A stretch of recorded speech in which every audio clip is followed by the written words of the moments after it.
जय हिंद। आज हम लोग जनरल स्टडीज़ जो जनरल नॉलेज है जिसमें इतिहास मुख्य रूप से आज हम लोग ऑब्जेक्टिव उनके सॉल्व करेंगे। और जो क्वेश्चंस मैं लाया हूँ वो नए क्वेश्चंस हैं, मतलब साधारण क्वेश्चन जो आप लोग रोज़ देखते हैं उससे थोड़े क्वेश्चंस हट के रहेंगे, क्योंकि जो भी आजकल परीक्षाएं हो रही है क्वेश्चन सेटर को पता है कि सदाबहार क्वेश्चन अगर पूछेंगे तो कट ऑफ बहुत बढ़ जाता है, और वो चाहते हैं हर परीक्षा में 10 से 20 क्वेश्चन ऐसे हो जो बिल्कुल नए हों, और इसी तरह के प्रश्न जो रहते हैं और रैंक डिसाइडर में महत्वपूर्ण भूमिका अदा करते हैं। तो चलिए हम लोग देखते हैं कि करके। आप लोग चाहें तो वीडियो को पॉज करके सॉल्व करने की कोशिश कर सकते हैं।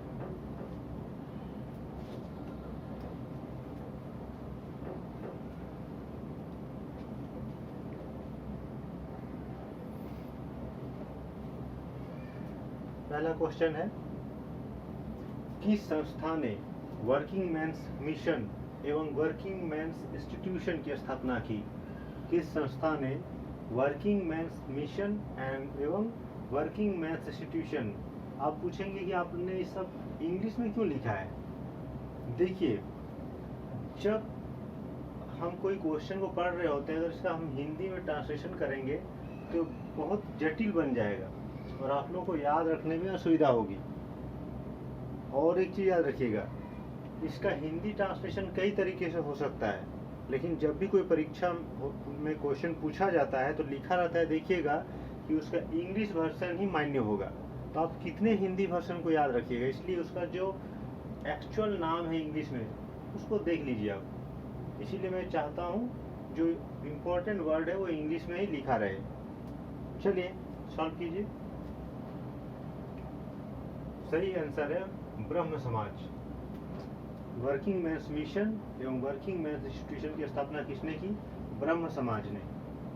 किसने वर्किंग मेंस क्लब की स्थापना की? देखिए यहाँ पे था मिशन, यहाँ है क्लब। देख लीजिए ऑप्शन।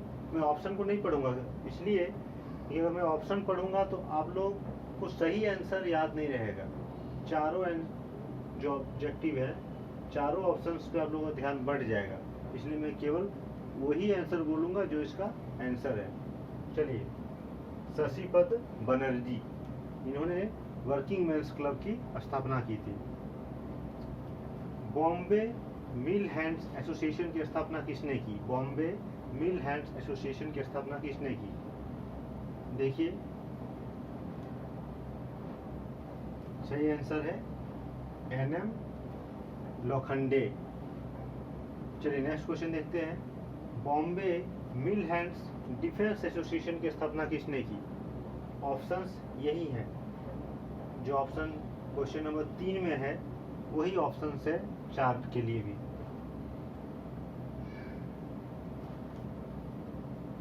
दोनों में अंतर यही है, देखिए यहाँ पे डिफेंस है बॉम्बे मिल हैंड्स डिफेंस एसोसिएशन, और यहाँ है खाली बॉम्बे मिल हैंड्स एसोसिएशन। सही आंसर हो जाएगा आपका तिलक। तिलक में बाल गंगाधर तिलक। चलिए नेक्स्ट क्वेश्चन देखते हैं।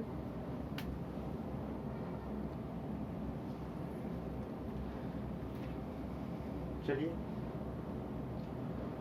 आगे देखते हैं, सर्वप्रथम भगवत गीता का अंग्रेजी अनुवाद किसने किया? भगवत गीता का अंग्रेजी अनुवाद किसने किया?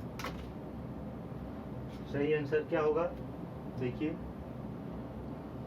सही आंसर होगा चार्ल्स विल्किंस। चार्ल्स विल्किंस ने भगवत गीता का सर्वप्रथम अंग्रेजी अनुवाद किया। नेक्स्ट, मालती माधव के लेखक कौन है? देखिए यहाँ ऑप्शन दिया हुआ है, मालती माधव के लेखक। सही आंसर है भवभूति। मालती माधव के लेखक कौन है? भवभूति। विश्व बैंक की उदार ऋण प्रदान करने वाली संस्था, वर्ल्ड बैंक की उदार ऋण प्रदान करने वाली संस्था। देखिए वर्ल्ड बैंक में IBRD भी है, IDA भी है, IFC भी है, मीगा भी है, international settlement of investment dispute जो होता है ICSID वो भी है। 5 संस्थाओं को मिला के बनता है वर्ल्ड बैंक ग्रुप। अब इसमें से उसका उदार ऋण, उदार मतलब क्या होता है? सपोज आपका कोई मित्र है जो आपको ऋण दे रहा है, लेकिन बोल रहा है ठीक है इंटरेस्ट नहीं देगा तो भी चलेगा या कम मात्रा में दोगे तो चलेगा। कौन सी संस्था है? यह है IDA, international development association. IBRD ऋण देती है लेकिन जो रेट ऑफ इंटरेस्ट है वो कम नहीं करती है, जितना है उतना लेती है, लेकिन IDA है वो उससे भी कम रेट पे ऋण देती है। पार्टिकुलरली जो गरीब देशों है ना उन्हीं को ये ऋण देती है। ये विकसित या विकासशील देशों को ऋण देती है IBRD, लेकिन IDA है बिल्कुल गरीब देशों को ऋण देती है कम रेट में। वर्ल्ड बैंक की निजी क्षेत्र को ऋण प्रदान करने वाली संस्था जो प्राइवेट सेक्टर को डेवलपमेंट के लिए ऋण देती है। वर्ल्ड बैंक का कौन सी संस्था है? ऑप्शन वही है, ABCD जो ऑप्शन है ऊपर वाले में वही है। बताइए कौन सा संस्था है? IFC, international finance corporation. World bank की WB मीन्स वेस्ट बंगाल मत समझ लीजिएगा, world bank group. World bank की कौन सी संस्था निजी क्षेत्र को ऋण देती है? निजी क्षेत्र को, यह है IFC। नेक्स्ट है वर्ल्ड बैंक की कौन सी संस्था FDI को बढ़ावा देती है? ये भी ऑप्शन इसी में से है। देखिए FDI जब दो देशों के बीच होता है तो बहुत सारे MOU साइन होते हैं, मेमोरेंडम ऑफ अंडरस्टैंडिंग, MOU, क्योंकि दोनों देशों के बीच FDI होता है। तो देखिए इसका फुल फॉर्म वही होता है मीगा। मीगा जो होता है वो FDI को बढ़ावा देता है, मल्टीलेटरल इन्वेस्टमेंट गारंटी एजेंसी। दोनों देशों के बीच इन्वेस्टमेंट के लिए गारंटी देती है, मतलब FDI को बढ़ावा देती है। चलिए नेक्स्ट क्वेश्चन देखते हैं।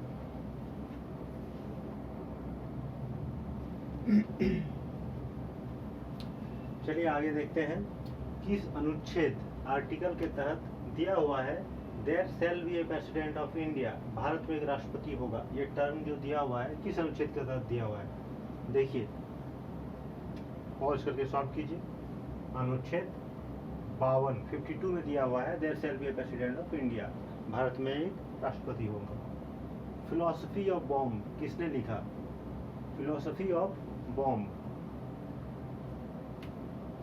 सही आंसर है भगवती चरण बोहरा। ये इस साल WBCS 2022 का प्री में पूछा गया था। फिलॉसफी ऑफ बॉम्ब भगवती चरण बोहरा। कल्ट ऑफ बॉम्ब किसने लिखा? ये लिखा है गांधी जी ने। और देखिए अगर कोई क्वेश्चन का आंसर गलत हो जाता है तो आप लोग मैसेज जरूर कीजिएगा ताकि मैं भी इसको सुधार लूँ। हो सकता है 200-300 क्वेश्चन सॉल्व करते करते 1-2 क्वेश्चन आपको ऐसा मिले जिसका आंसर वो नहीं है। मैंने आपको एक एग्जांपल भी बताया था कि बहुत सारे क्वेश्चन का आंसर कंफ्यूजन में भी रहता है।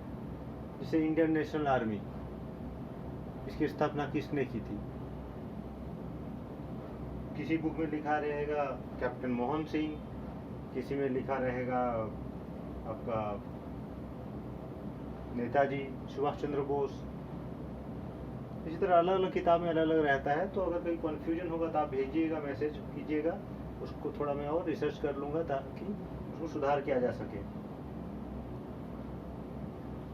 इंडियन नेशनल एसोसिएशन या इंडियन एसोसिएशन भी कहा जाता है उसको, स्थापित हुआ था कब? 1876 में। इसकी स्थापना किसने की थी? Indian national association. बहुत बार पूछा जाता है कांग्रेस की पूर्ववर्ती संस्था कौन सी थी, मैंने कांग्रेस के आने से पहले का जो इम्पोर्टेंट संस्था कौन सी थी? तो यही थी इंडियन नेशनल एसोसिएशन। तो इसकी स्थापना की थी सुरेंद्रनाथ बनर्जी और आनंद मोहन बोस, या दोनों ने या मेरी कारपेंटर ने? किसने किया था? इंडियन नेशनल एसोसिएशन की स्थापना की थी? सुरेंद्र नाथ बनर्जी और आनंद मोहन बोस दोनों ने मिलकर किया था, ठीक है। इंडियन नेशनल एसोसिएशन या इंडियन एसोसिएशन कहाँ पे हुआ था इसकी स्थापना? कलकत्ता में। और है नेशनल इंडियन एसोसिएशन, इन दोनों में अंतर देखिए, इसमें इंडियन पहले है, इसमें नेशनल पहले है। नेशनल इंडियन एसोसिएशन की स्थापना किसने की थी? ऑप्शन वही है ऊपर वाले जो है, ये और ये, इनमें से कोई होगा। तो नेशनल इंडियन एसोसिएशन की स्थापना जो है मैरी कारपेंटर, मैरी कारपेंटर, ठीक है। पहले, अब इसका ईयर क्या है? इसके पहले है 1866-67 इसके आसपास है नेशनल इंडियन एसोसिएशन। देख लीजिएगा, इंडियन नेशनल एसोसिएशन को इंडियन एसोसिएशन भी कहते हैं, नेशनल को हटा दीजिए तो, और इसमें नेशनल लगा रहेगा पहले ही। नेशनल इंडियन एसोसिएशन है मैरी कारपेंटर।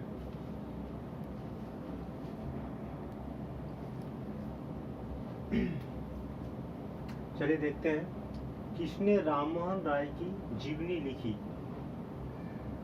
राममोहन राय की जीवनी किसने लिखी है? देखिए, सॉल्व करने की कोशिश कीजिए। जीवनी माना होता है बायोग्राफी, एक होता है ऑटोबायोग्राफी, जो लेखक खुद अपने बारे में लिखता है उसको बोलते हैं ऑटोबायोग्राफी। लेकिन अगर कोई और उनकी जीवनी को लिखे तो क्या कहलाता है? बायोग्राफी। किसने लिखा है राजा राममोहन राय की बायोग्राफी? मैरी कारपेंटर जीवनी। ईस्ट इंडिया एसोसिएशन की स्थापना किसने की थी? बताइए। ईस्ट इंडिया एसोसिएशन की स्थापना दादा भाई नौरोजी और कुछ इंडियन सिविल सर्विस, उस समय के जो ICS ऑफिसर्स थे उन लोगों ने मिलकर की थी। दादा भाई नौरोजी होगा सही आंसर। क्षेत्रफल के अनुसार भारत का दूसरा छोटा राज्य कौन सा है? ये 4 ऑप्शन है आपके पास। सबसे छोटा राज्य नहीं पूछा गया है, सेकंड छोटा। आपको पता है भारत का सबसे छोटा राज्य है गोवा, इसका है लगभग 3000 स्क्वायर किलोमीटर। उससे जो बड़ा है वो है लगभग 7000 स्क्वायर किलोमीटर। तो दूसरा सबसे बड़ा कौन सा होगा? दूसरा सबसे छोटा, सबसे छोटा में आ जाएगा गोवा, लेकिन दूसरा में आ जाएगा तो सिक्किम। चलिए नेक्स्ट देखते हैं, जनसंख्या घनत्व के आरोही क्रम में, आरोही मतलब असेंडिंग ऑर्डर, आरोही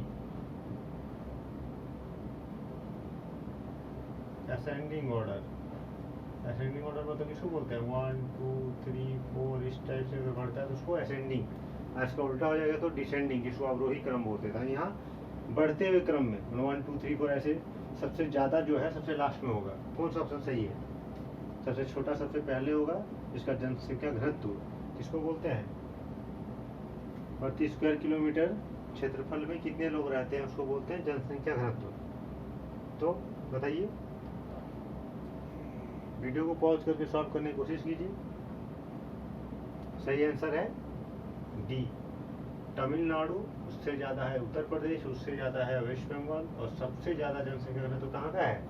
बिहार का, लगभग 1100 कुछ है बिहार का, 1028 के लगभग है वेस्ट बंगाल का, यूपी का भी लगभग 800 से 900 के बीच कुछ है, तमिलनाडु का 551 या ऐसा कुछ है, ये 861 या कुछ है, देख लीजिएगा, ये डाटा एग्जैक्ट नहीं है। तो सबसे ज़्यादा जो है जनसंख्या का तो बिहार का है, ये देखिएगा, उससे जस्ट थोड़ा सा कम है वेस्ट बंगाल का, उससे जस्ट थोड़ा सा कम है जनसंख्या का तो यूपी। अब इससे आप आइडिया लगा सकते हैं कि सबसे ज़्यादा नौकरी की किल्लत किस एरिया में होगा, जिसकी जनसंख्या में टॉप में इन लोग हैं। यूपी 20 करोड़ से ज़्यादा लोग रहते हैं, वेस्ट बंगाल और बिहार में, वेस्ट बंगाल में 10 करोड़ से ज़्यादा लोग रहते हैं। तो जनसंख्या घनत्व भी देखिए, बिहार, बंगाल, यूपी सबसे ज़्यादा है। डेमोग्राफिक डिविडेंड मतलब कार्यशील युवा जनसंख्या सबसे ज़्यादा यही राज्यों में है। केरल और जो तमिलनाडु है, इन लोगों ने लगभग 1998 और 2000 के लगभग डेमोग्राफिक डिविडेंड जो होता है उसको पार कर चुका है, मतलब वहाँ भी जनसंख्या वृद्धि हो रही है। लेकिन बिहार, उत्तर प्रदेश, झारखंड, मध्य प्रदेश, इन राज्यों में युवा जनसंख्या बहुत काफ़ी तेज़ी से बढ़ रही है। तो चलिए नेक्स्ट कुछ क्वेश्चन देखते हैं।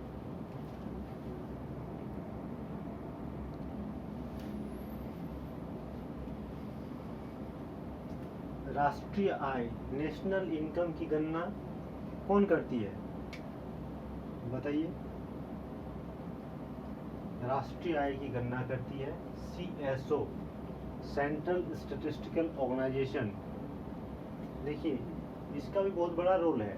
इंडियन स्टैटिस्टिकल इंस्टीट्यूट, भारतीय सांख्यिकी संस्थान, कोलकाता में है। CSO भी का हेडक्वार्टर भी कोलकाता में है।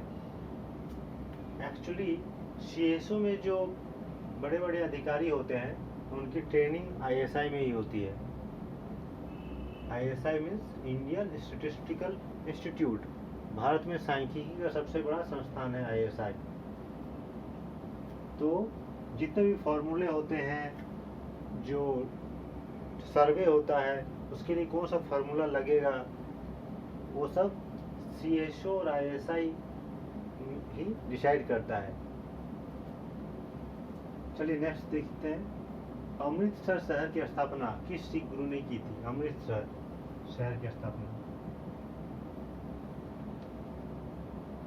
सही आंसर है गुरु रामदास। गुरु रामदास ने अमृतसर शहर की स्थापना की थी। किस अनुच्छेद के तहत राष्ट्रपति PM की नियुक्ति करते हैं? देखिए राष्ट्रपति भारत का हेड है, वो PM की नियुक्ति करते हैं, ये अनुच्छेद में दिया हुआ है। लेकिन ये कहीं नहीं दिया गया हुआ है कि अपनी मर्जी से राष्ट्रपति किसी को भी PM नियुक्त कर देंगे। जो बहुमत दल का प्रमुख नेता होगा, बहुमत जीतने वाले दल को आह्वान करेगा कि आइए आप सरकार बनाइए, उसका जो मुखिया होगा वही PM बनेगा। ऐसा नहीं कि जो हार गया या जिसने कम सीट लाया है उनको वो बुला लेंगे। हाँ, राष्ट्रपति का विवेकाधिकार कब हो जाता है? जब किसी दल को बहुमत नहीं मिलता है, तब राष्ट्रपति बुला सकते हैं 2-3 दलों को कि आप लोग आके मिलके सरकार बनाइए। तो किस अनुच्छेद के तहत राष्ट्रपति PM की नियुक्ति करते हैं? अनुच्छेद 75। अब नेक्स्ट देखिए, मंत्रिमंडल का संयुक्त उत्तरदायित्व किस अनुच्छेद के तहत दिया गया है? संयुक्त उत्तरदायित्व मतलब पूरा मंत्रिमंडल एक साथ गठित होगा और एक साथ अगर कुछ गलती होता है, मंत्रिमंडल भंग होता है, तो सभी का पद जाएगा। Together they swim, together they sink. फौज में एक वर्ड है, नेवी का जो ट्रेनिंग यूनिट है INS चिल्का, वहाँ पे सबको यही ट्रेनिंग दिया जाता है, 1 for all for one। अगर एक आदमी गलती करता है तो सबको पनिशमेंट मिलता है। क्यों? एक की गलती कारण सबकी जान जा सकती है। तो इसी तरह मंत्रिमंडल का जो संयुक्त उत्तरदायित्व है, ये भी दिया हुआ है कि भंग होगा तो सभी का पद जाएगा। तो ये है 75(3) के तहत 75(3). चलिए नेक्स्ट कुछ क्वेश्चन देखते हैं।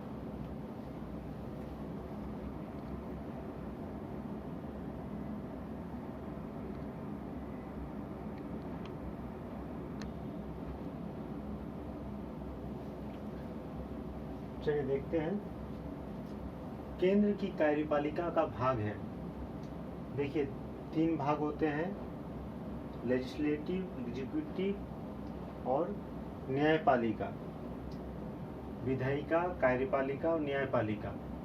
तो विधायिका का काम क्या है? कानून बना देना, उसको लागू करना फील्ड पे कितना काम है एग्जीक्यूटिव का। इसीलिए देखिए जो वेस्ट बंगाल सिविल सर्विस पास करते हैं उन एग्जाम उनके रैंक के आगे लिखा रहता है एग्जीक्यूटिव। एग्जाम का भी नाम यही है। उसके अंदर बहुत सारे सर्विसेज हैं, लेकिन मुख्य जो पोस्ट है एग्जीक्यूटिव है। एग्जीक्यूटिव मतलब जो फील्ड में उस काम को कराएगा।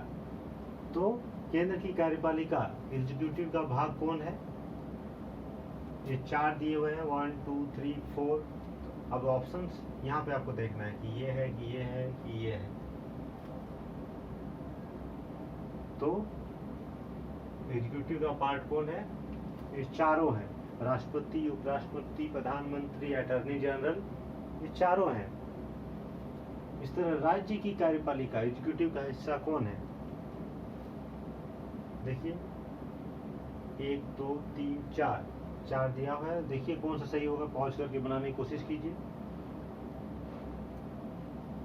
सही आंसर होगा चारों।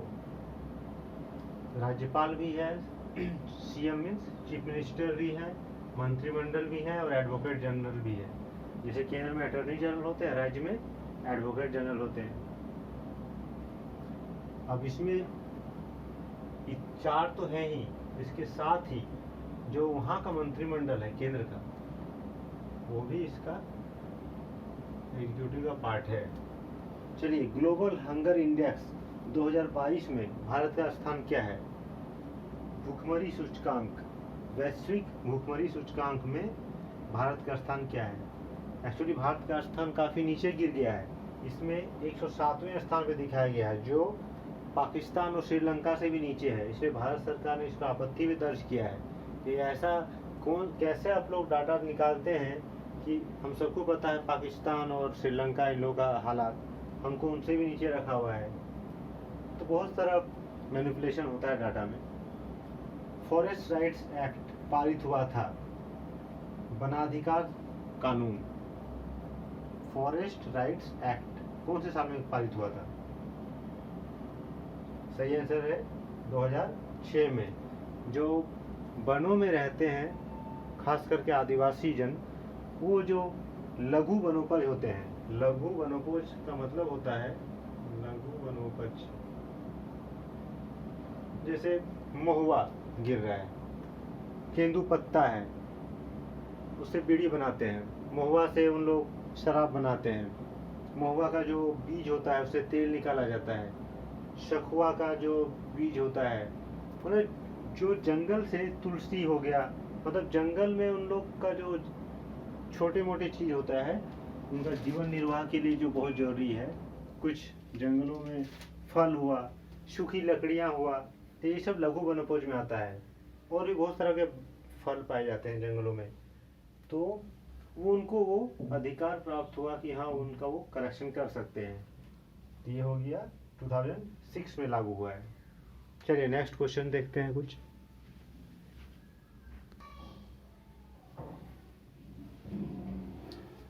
किस वर्ष में संविधान में सर्वाधिक संशोधन हुए? संविधान संशोधन आपको पता ही है, तो सबसे ज्यादा संविधान में संशोधन कौन से साल में हुआ था? तो सही आंसर है 1971 एंड 1984। केंद्र और राज्य के नियम कानूनों में लॉज जो बनते हैं में मतभेद की स्थिति में केंद्र के लॉज लागू होंगे। ये किस अनुच्छेद के तहत दिया हुआ है? अगर दोनों नियम, केंद्र सरकार भी अपने लॉ बनाती है, राज्य सरकार भी अपने लॉ बनाती है, अगर मतभेद की स्थिति उत्पन्न हो तो केंद्र सरकार के लॉज लागू होंगे। ये किस अनुच्छेद में दिया हुआ है? ये दिया हुआ आपका अनुच्छेद 251 में, 251 में। स्वदेश वाहिनी के संपादक कौन थे? स्वदेश वाहिनी, सही आंसर है के रामकृष्ण पिल्ले। चलिए कुछ और क्वेश्चन देख लेते हैं।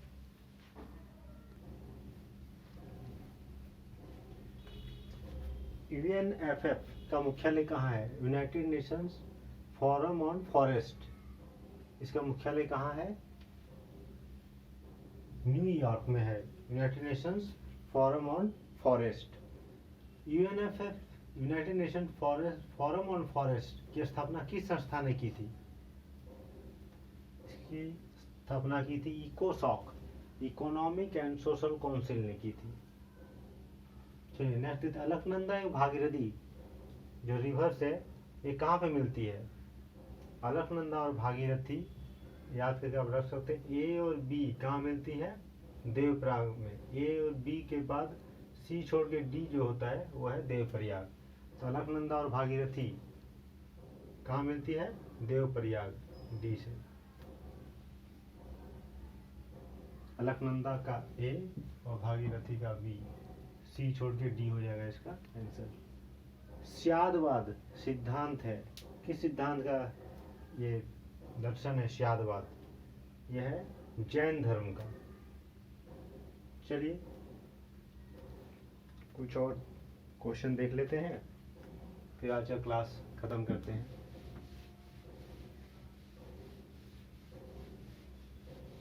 देखिए, बहुत सारे लोग मुझसे पूछते हैं मोटिवेशन कहाँ से आएगा। देखिए, मोटिवेशन अपने अंदर से आना चाहिए, अपने परिवार से आना चाहिए। जैसे मुझसे अगर कोई पूछे कि आपको कुछ करने का मोटिवेशन कहाँ से आता है, तो मैं अपने मम्मी पापा, मेरे माता पिता से ही मुझे मोटिवेशन मिलता है कुछ करने का। तो सबके लाइफ में कोई ना कोई ऐसा होता है जिससे उनको प्रेरणा मिलती है। मेरे पापा ने हमेशा मुझे सिखाया कि मेहनत करते रहना चाहिए, सच्चे रास्ते पे चलना चाहिए, ईमानदारी से अपना लाइफ जीना चाहिए, और मैं उनके ही दिखाए गए पथ पर चल रहा हूँ। चलिए नेक्स्ट कुछ क्वेश्चन देखते हैं। तो मोटिवेशन के लिए प्रेरणा का स्रोत हर इंसान के लिए अलग अलग होता है, और बाहर से लिया गया मोटिवेशन कभी भी ज़्यादा देर तक या ज़्यादा दिनों तक नहीं टिकता है।